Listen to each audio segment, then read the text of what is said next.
Торғай мен тышқан, торғай менен тышқан дос болыпты бір жастан.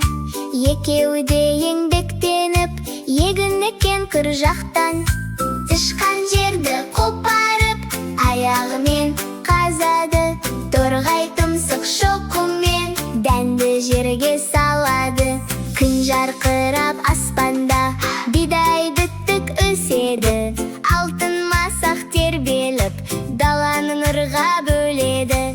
Егіндерін жинасып қуаныпты мәз болып, бөлісейік деп еді бірден қалып аз болып. Мен аламын деді тышқан, еңбек еттім көп мен. Жоқ, мен алам деді торғай, күзеттім ғой көктемнен. Торғай шоқып тұмсықпен тышқан тырнап алады, ұзақ-ұзақ дауласып бір-біріне қарады.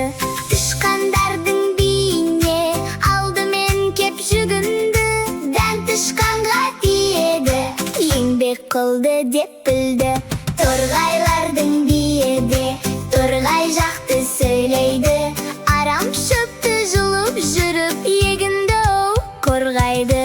Келісе алмай ақыры шалға барып тоқтады, ақсақалдың даналығы дауды бірден тоқтатты.